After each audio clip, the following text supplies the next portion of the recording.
Bonsoir tout le monde. Nous sommes revenus comme prévu, comme souhaité. Nous avons dit que ce soir, exceptionnellement, nous aurons des directs parce que nous avons un direct tout le mercredi et je ne voulais pas prendre un autre jour de la semaine pour faire un direct et j'ai préféré les faire à l'espace d'1h30. Donc, le premier direct concernait notre exhortation de tous les jours par rapport à ce que nous avons ou nous sommes en train de faire au niveau de notre cellule de prière sur devenir et faire des disciples, sur les disciples là et les, les directs de ce soir concernent une question qui m'a été posée par un ami serviteur de Dieu, un frère que je respecte beaucoup. Il avait vu mes photos sur Internet où j'ai parlé de la reconnaissance des ministères et il m'a posé la question concernant la reconnaissance. Pourquoi je parlais toujours de la reconnaissance? Et lorsque nous avons partagé, j'ai beaucoup aimé ce que nous nous sommes dit ensemble et je me suis dit, pourquoi ne pas faire un direct et expliquer un peu ce point de vue. Vous savez, nous avons grandi,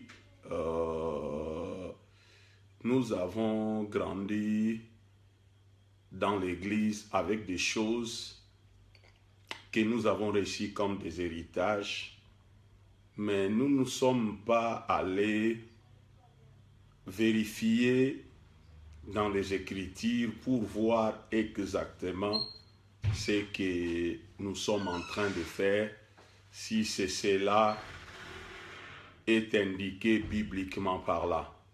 Par exemple, je suis en train ce soir de vouloir éclairer pourquoi moi je parle d'une reconnaissance des ministères au lieu de parler de la consécration ou de l'ordination.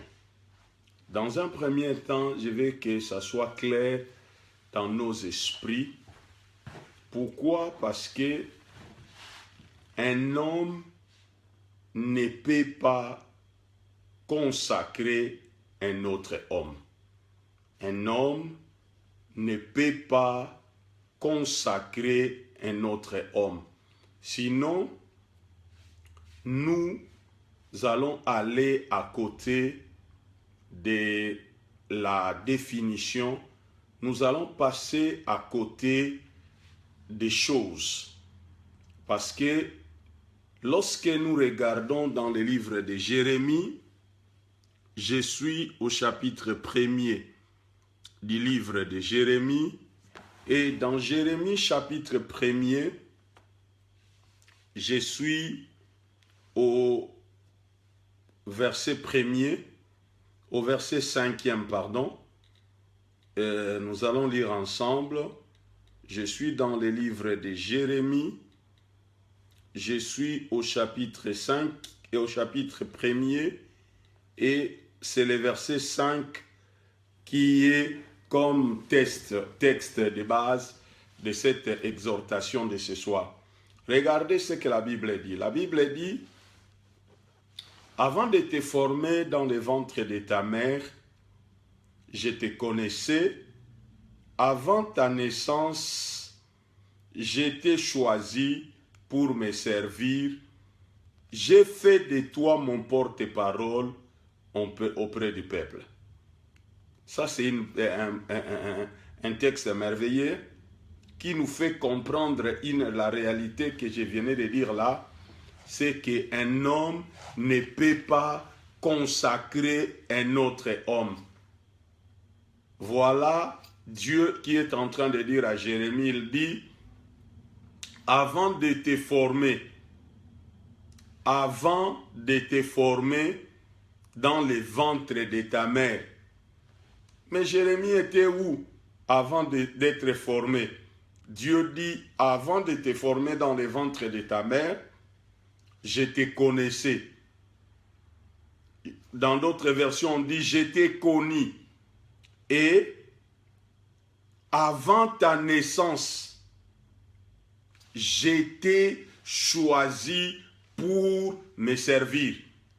Je t'ai choisi pour me servir. Et il dit, j'ai fait de toi mon porte-parole auprès des nations. Dans d'autres versions, on dit, j'ai été choisi, j'ai été consacré prophète des nations.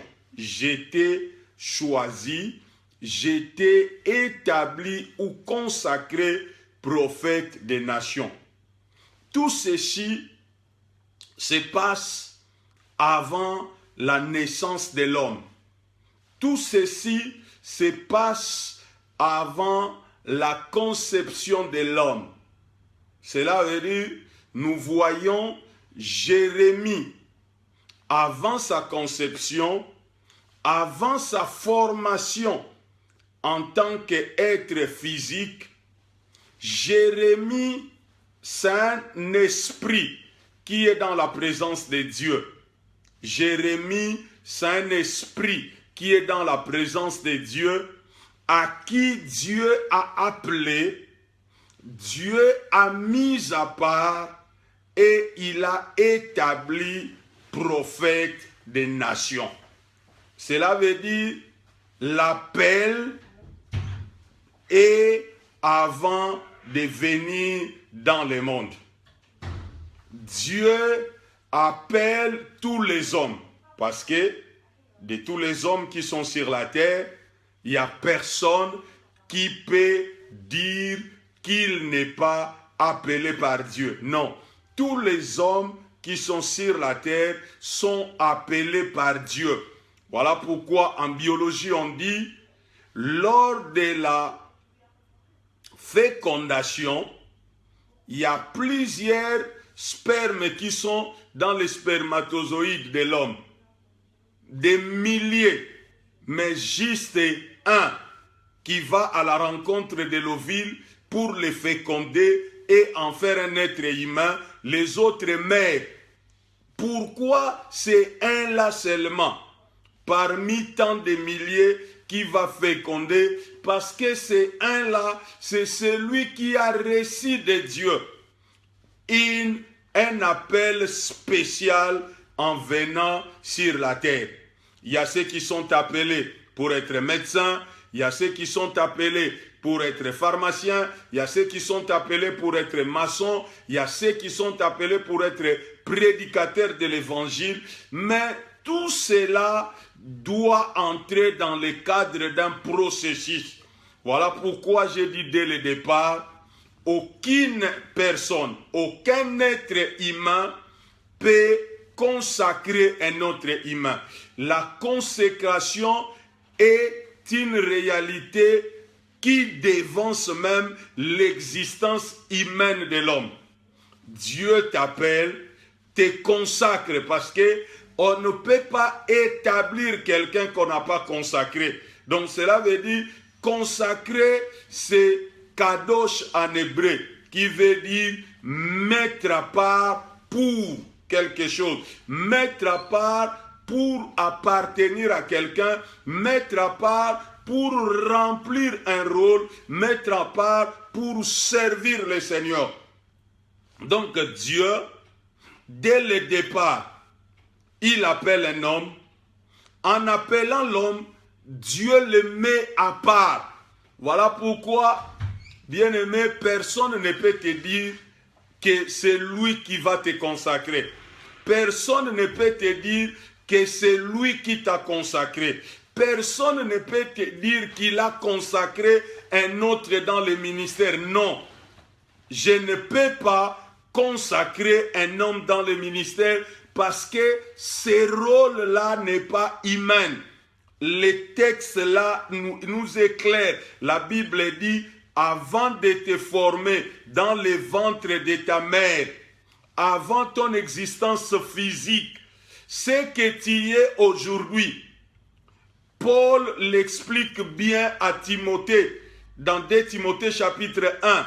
Il a dit, Dieu nous a appelés et nous a accordé une vocation sainte, non à cause de ce que nous étions, non à cause de ce que nous avons fait, mais parce qu'il a voulu cela, il nous a appelés avant les temps éternels. Donc cela veut dire que avant que le monde existait, Alfred a été déjà appelé comme apôtre du Seigneur. Avant que le monde existe, avant que tout commence, Dieu dans son plan t'avait déjà appelé. Dieu dans ton plan t'avait déjà choisi. Pourquoi? Parce que Dieu n'est pas surpris par les événements. Dieu n'attend pas que quelque chose arrive pour que Dieu réagisse. Non. Dieu prévoit toutes choses en avance parce que son omniscience et son omnipotence permet à Dieu d'établir des choses avant même que cela prenne place. Voilà pourquoi j'ai dit que Dieu, il est l'alpha et l'oméga. Dieu est alpha et l'oméga. Pourquoi? Parce que seulement pas parce qu'il est la fin et le commencement, ou le commencement ou la fin, mais Dieu est alpha et l'oméga parce que Dieu finit avant de commencer. Voilà pourquoi Dieu ne fait pas d'erreur. Dieu ne fait pas d'erreur. Voilà pourquoi les hommes peuvent t'abandonner. Voilà pourquoi les hommes peuvent se fatiguer de toi. Voilà pourquoi les hommes peuvent parler de toi comme ils le veulent.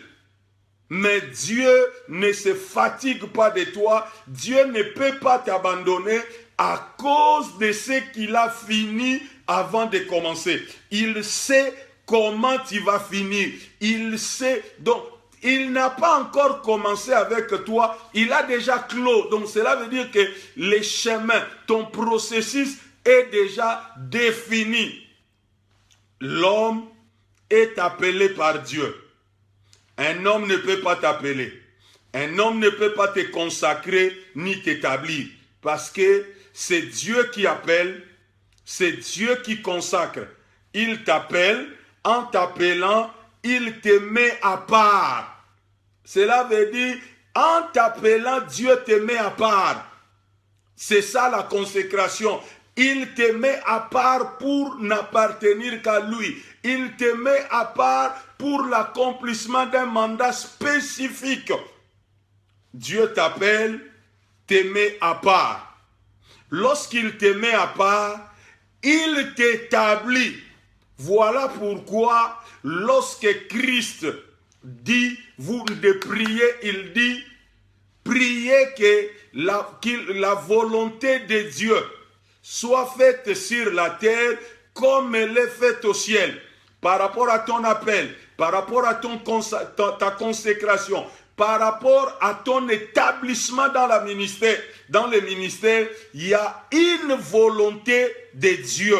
Maintenant, sur la terre, cette volonté de Dieu doit s'accomplir après un processus. Après un processus. Cela veut dire utiliser les termes consécration ou les termes ordination lorsque on est en train d'imposer les mains sur le serviteur de Dieu. C'est vraiment des termes, pour moi, selon la révélation de la parole de Dieu, qui sont inappropriés. Parce qu'un homme ne peut pas ordonner, un homme ne peut pas consacrer, parce que et la consécration, et l'ordination, et l'établissement dans le ministère sont la propriété de Dieu. Nous l'avons vu dans Dans Jérémie chapitre 1, Dieu dit, avant de te former dans le ventre de ta mère, je te connaissais. Avant ta naissance, je t'ai choisi pour me servir. Donc c'est ça l'appel. C'est ce qu'on appelle communément l'appel.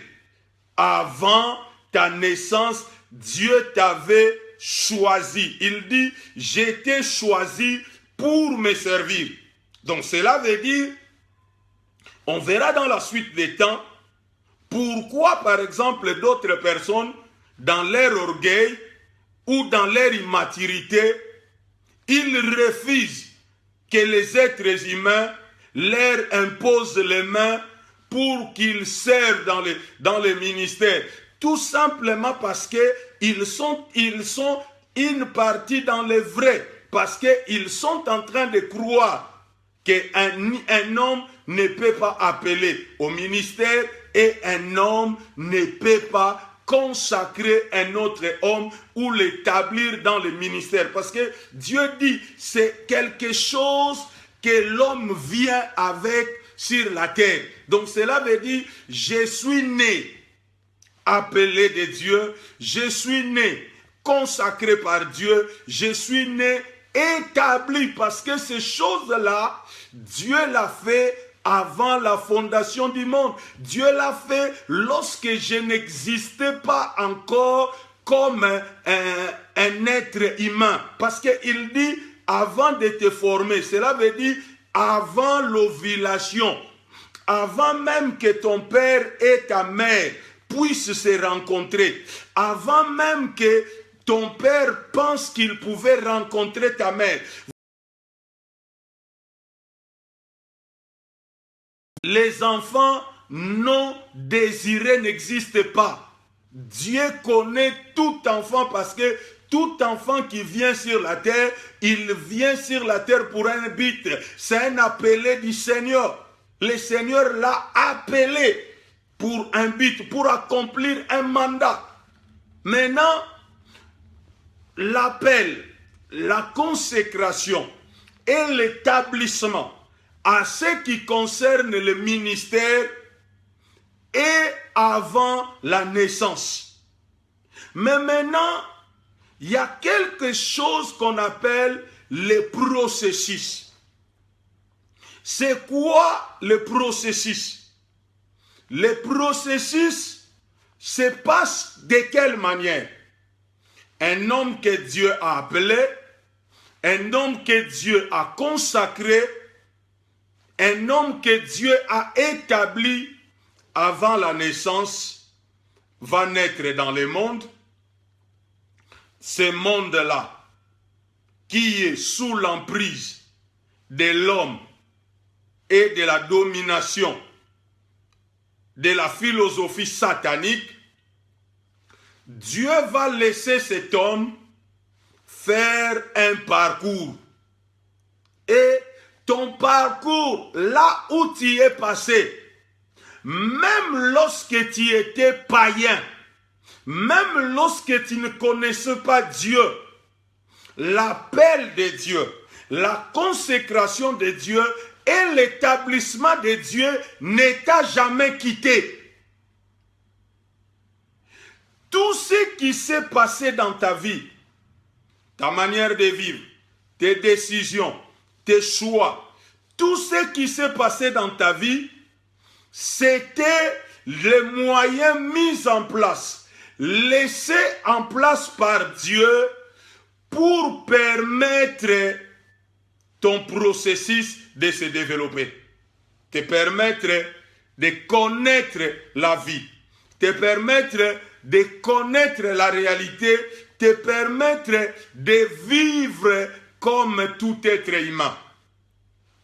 Tous les chemins par lesquels tu es passé, c'était les chemins par où Dieu t'a voulu que tu passes pour qu'il t'enseigne quelque chose, pour que tu n'aies pas rien dans la tête, pour que tu ne sois pas un extraterrestre qui entre dans le ministère pour le servir sans connaître les réalités des hommes.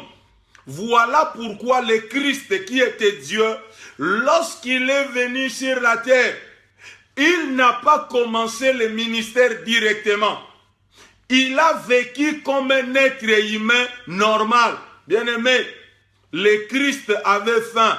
Le Christ faisait pipi. Le Christ faisait caca. Le Christ dormait. Le Christ avait des parents. Le Christ faisait tout ce qu'un homme pouvait faire, sauf que lui n'a pas connu les péchés. Pourquoi? Parce qu'il n'avait pas en lui la nature du péché.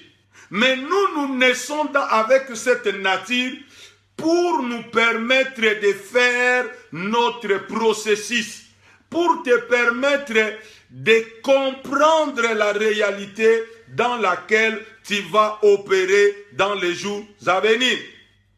Voilà pourquoi tu vas naître, tu vas grandir, tu vas te développer, tu vas évoluer, même, je le répète encore, pendant que tu es dans le mal, pendant que tu es loin de Dieu, cela ne change rien parce que la Bible dit, Dieu ne se répand pas de son appel et de ses dons. À quel moment Dieu t'a appelé avant que tu sois né? Maintenant, ce n'est pas parce que tu es né dans une famille des aventuriers, dans une famille où tu as été mal éduqué, dans une famille où tu as reçu de mauvaises bases, dans une famille où tu as été un aventurier, où tu as fait des bêtises sur bêtises, cela ne change rien à ton appel, cela ne change rien à ta consécration, cela ne change rien du tout à l'appel de Dieu et à la consécration.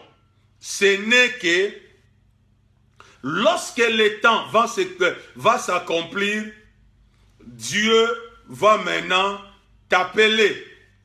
D'abord, premièrement, il va t'appeler à la conversion. Et lorsque Dieu t'appelle à la conversion, c'est une manière de commencer le processus pour te former encore par rapport à ton appel, mais maintenant cette fois-ci dans l'église, pour comprendre les milieux dans lesquels tu vas opérer, pour comprendre les milieux dans lesquels il va t'établir. Et maintenant, le moment où Dieu t'appelle à la conversion et le moment de la manifestation de l'appel au ministère qui est à toi, cela dépend de ce qu'on appelle l'accélération divine. Cela dépend de ce qu'on appelle l'accélération divine à cause des buts de Dieu établis dans ta vie. Qu'est-ce qui va se passer pendant ce moment? Il va se passer que Dieu va commencer à déposer en toi, premièrement, et aux autres, à l'église, les convictions par rapport à ton appel.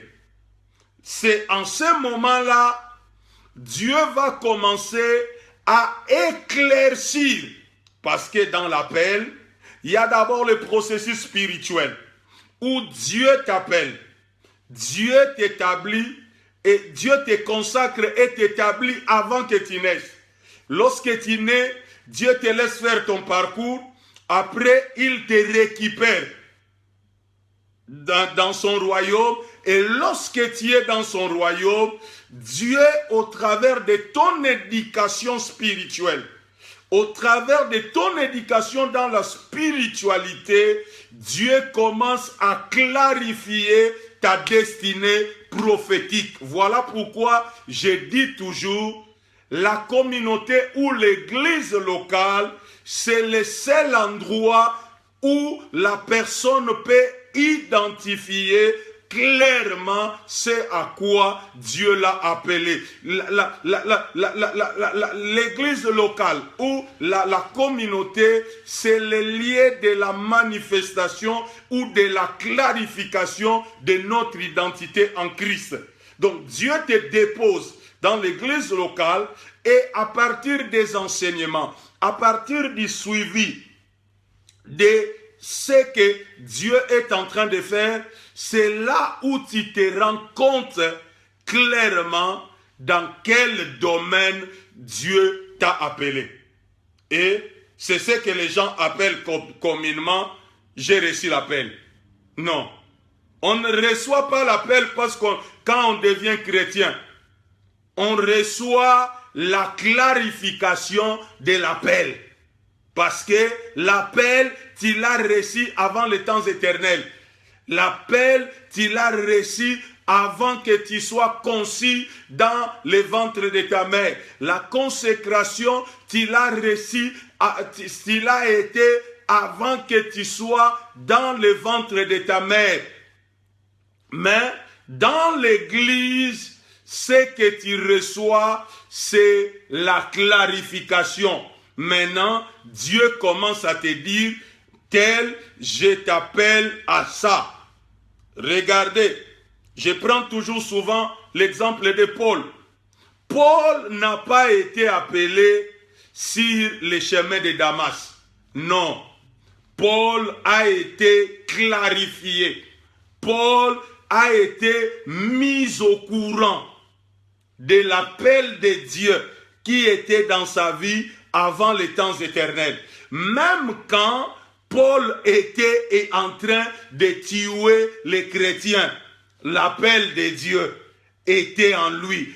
Paul était un homme préconsacré. Voilà pourquoi tout ce qu'il devait passer faisait partie de son processus pour qu'il soit un instrument puissant entre les mains de Dieu. Paul, ce que Paul a été après sa conversion était lié à son éducation, à son processus, à partout. Voilà pourquoi Paul pouvait supporter les chaînes. Paul pouvait supporter la persécution. Paul pouvait supporter beaucoup de choses à cause de ce qu'il a été. Voilà pourquoi Paul pouvait dire, tout ce que j'avais, je l'ai trouvé comme la boue. À cause de quoi? À cause de l'excellence, de la connaissance du Christ. L'appel était dans la vie de Paul. Mais maintenant, sur les chemins de Damas, c'était le moment de la clarification. C'est Dieu qui vient maintenant te clarifier que non, j'étais appelé et j'étais consacré à ça. Consacré veut dire quoi? Cela veut dire que toi, tu n'as pas autre chose à faire à part ça. Cela veut dire que tu as été mis à part par Dieu pour ne faire que ça.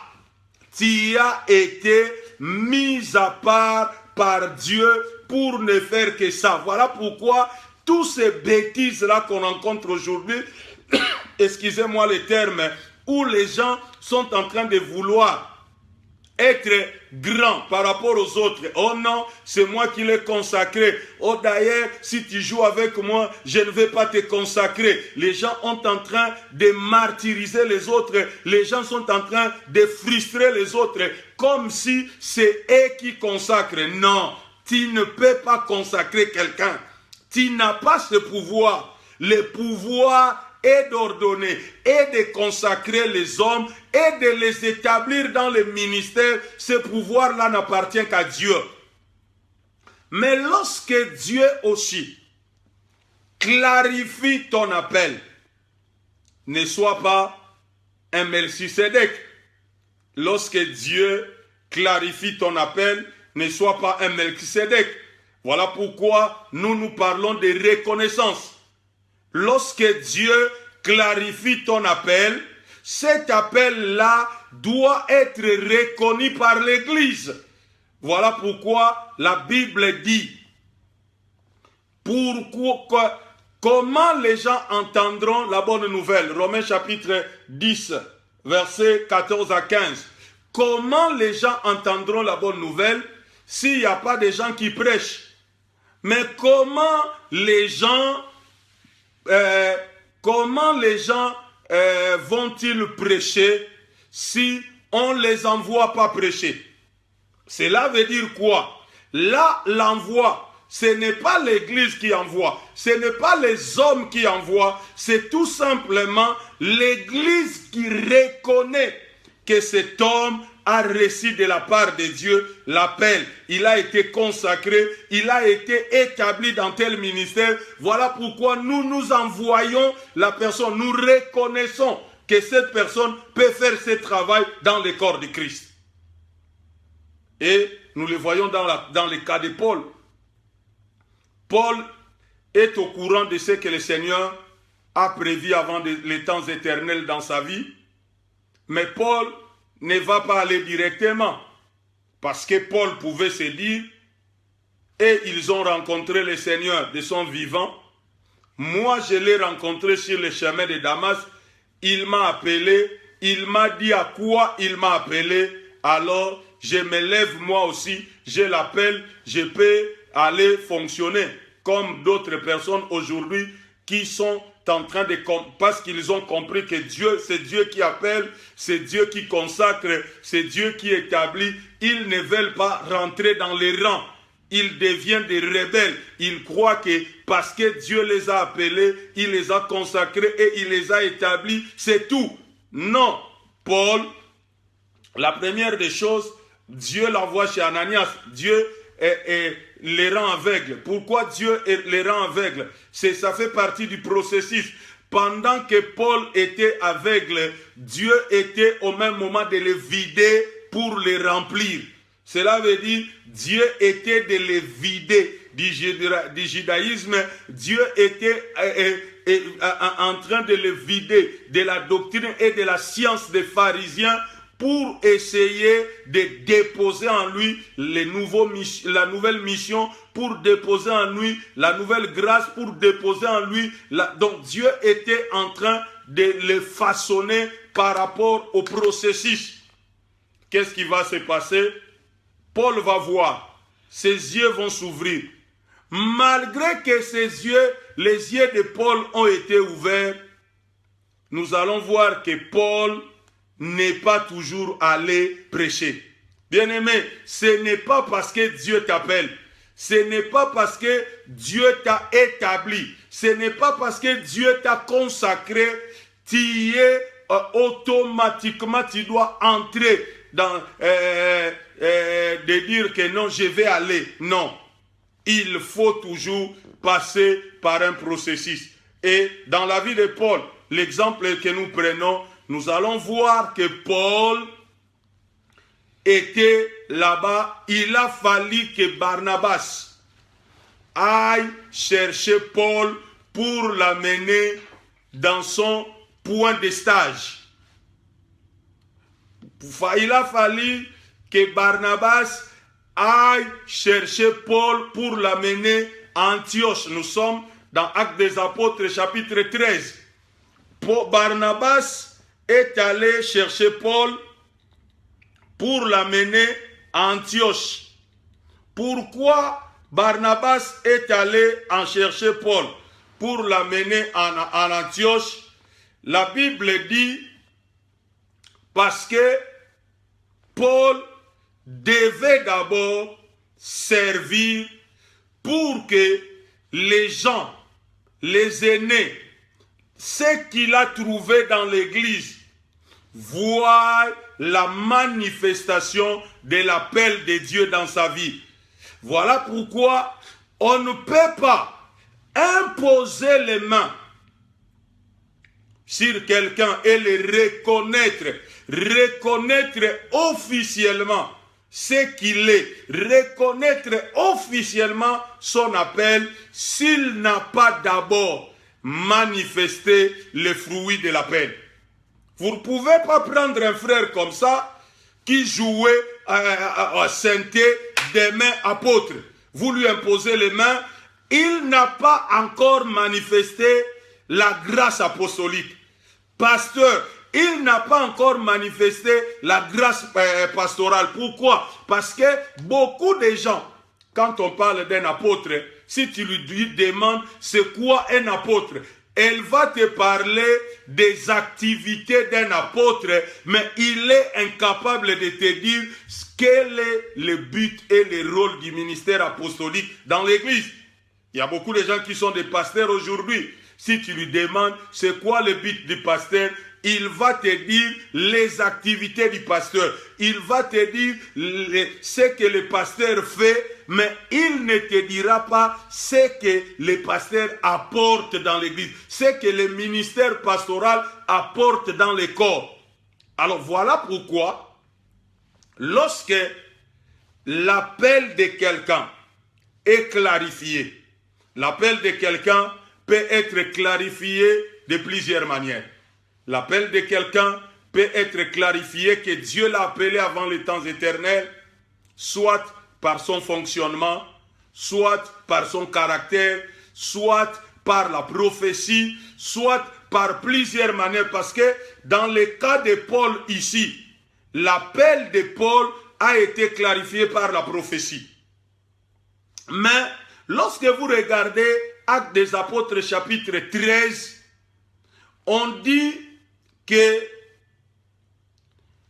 dans l'église d'Antioche de Syrie, il y avait des prophètes et des hommes qui enseignent. C'est Barnabas, Siméon, appelé les Noirs, Lysius de Cyrène, Manaën, qui a été élevé avec Hérode Antipas, enfin Saoul. Mais on dit il y avait des hommes, des prophètes et des hommes qui enseignaient. On ne dit pas qu'il y avait un apôtre là. On dit qu'il y avait des prophètes et des hommes qui enseignent. Paul est dans l'église. Il est dans l'église alors que Paul a été appelé chez les gentils. Mais là, Paul est en train d'enseigner dans l'église. Pourquoi Paul est en train d'enseigner dans l'église? Paul, il est dans le processus de formation. Paul, il est en train de travailler à côté d'autres prophètes et d'autres docteurs pour essayer de manifester les fruits de son appel. Pour que ces gens-là reconnaissent par son caractère, par ses valeurs, par ses principes, par sa nature, par son enseignement, par ses discours, que cet homme a vraiment reçu l'appel de Dieu comme il le dit. Et quand Paul a travaillé avec ces gens, un jour, la Bible dit, pendant qu'ils étaient en train de prier et de jeûner, maintenant le Saint-Esprit est venu confirmer l'appel de Paul. Il dit, alors le Saint-Esprit leur dit, mettez à part Barnabas et Saoul pour le travail que je vais leur demander. Dans d'autres versions, on dit, pour le travail auquel je les ai appelés. Et la Bible dit, il continuait à jeûner et à prier.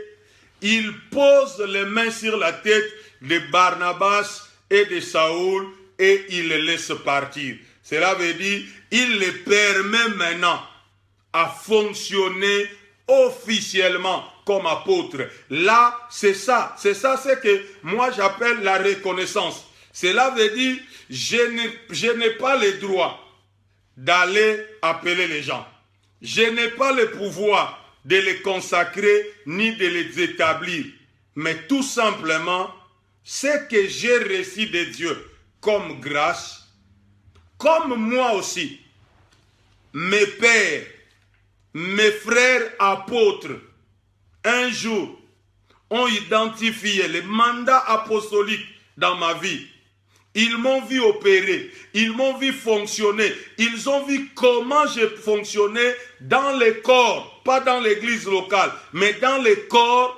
Ils ont identifié en moi l'appel apostolique, On s'est rencontrés, on a parlé, on a discuté, et lorsqu'on a prié et que nous sommes tombés d'accord, ces gens-là m'ont imposé les mains, ces frères m'ont imposé les mains, ils m'ont reconnu comme apôtre, ils m'ont reconnu, ils ne m'ont pas consacré, moi personne ne m'a consacré, ni établi, ni appelé, c'est Dieu qui m'a appelé, c'est Dieu qui m'a consacré, c'est Dieu qui m'a établi, mais les hommes m'ont reconnu. Pourquoi? Parce que c'est ça le rôle de l'église. Reconnaître l'appel, reconnaître la consécration, reconnaître que Dieu a établi cet homme, que Dieu a mis à part cet homme pour faire un tel travail. C'est ce qui s'est passé dans la vie de Paul à Antioche. On l'a reconnu parce que Paul était déjà appelé. Donc Paul pouvait s'en passer, il pouvait aller vers les nations prêcher parce que Paul était sûr et certain qu'il a rencontré Christ et Christ lui a décrit la mission. Mais vous vous souvenez, vous devez vous souvenir d'une chose, que Paul avait besoin de la reconnaissance de l'Église pour être accepté. Parce que si Paul, qui tuait les chrétiens, était parti lui-même sans la reconnaissance de l'Église, il allait connaître des problèmes. Voilà pourquoi aujourd'hui, beaucoup de Melchisédek connaissent des problèmes dans les ministères parce qu'ils n'ont pas été reconnus par leur père. Quand je dis père, c'est P-A-I-R. Donc c'est ça, par leurs semblables qui sont déjà dans les ministères. Parce que le fait d'être reconnu par un frère ou par un serviteur ou par un père te donne ce qu'on appelle la couverture. Cela veut dire que avant que les gens te lancent la pierre, il doit d'abord lancer des pierres à cette personne. Et la reconnaissance ne doit pas aussi devenir, comme on dit chez les Congolais, une coopération. Non. Je ne dois pas reconnaître quelqu'un parce qu'il me donne l'argent. Je ne dois pas reconnaître quelqu'un parce que c'est mon petit ou c'est une sœur que j'aime. Je ne dois pas reconnaître quelqu'un parce qu'il est dans mon église. Mais je dois reconnaître quelqu'un parce que son parcours a manifesté que Dieu l'a appelé, que Dieu l'a consacré, que Dieu l'a établi avant le ventre de sa mère. Maintenant, nous aussi, nous avons vu son processus. Nous avons vu comment il a grandi. Nous avons vu qu'il a manifesté le cœur du pasteur. Il a manifesté le cœur apostolique. Il a manifesté la grâce prophétique. Il a manifesté l'appel des docteurs. Voilà pourquoi nous le reconnaissons. Nous disons maintenant, à partir d'aujourd'hui, nous vous introduisons. Par exemple, ce que j'ai fait le week-end passé à Diblin, le pasteur Michou. Ce n'est pas moi qui fais de lui pasteur, mais c'est Dieu qui a fait. Mais moi, je viens l'introduire à cause de la grâce, à cause d'une petite notoriété, à cause de l'expérience que j'ai dans le ministère. Je peux être pour lui une couverture. Je peux être pour lui un tremplin pour le présenter au monde, pour le dire, maintenant vous pouvez le croire, pour dire, maintenant vous pouvez les recevoir, pour dire, maintenant vous pouvez les accepter. Mais la consécration est une affaire de Dieu. L'ordination est une affaire de Dieu parce que ordonner quelqu'un, il n'y a que Dieu qui peut ordonner pour un mandat. Il n'y a que Dieu qui peut dire, toi tu ne feras que ça. C'est ça l'ordination. Ordonner à faire quelque chose. Il n'y a que Dieu qui peut ordonner, mais les hommes ne viennent que reconnaître ce que Dieu a déjà établi avant même la fécondation de cet homme, avant même la naissance de cet homme. Donc, comme j'avais dit que c'était une petite exhortation qui ne devait prendre que 45 minutes, les 45 minutes sont épuisées. Je ne vais pas abuser de votre temps. Je sais qu'il y a beaucoup de questions que nous pouvons aborder là-dedans. Nous sommes amis avec tous qui sont en train de suivre ce soir. Si tu as une question, écris-moi inbox. J'aurai l'amabilité de répondre. Si tu veux qu'on discute de vive voix, tu m'appelles inbox ou si tu veux aussi les faire au téléphone. Mon numéro de téléphone, c'est le 0487 370 309.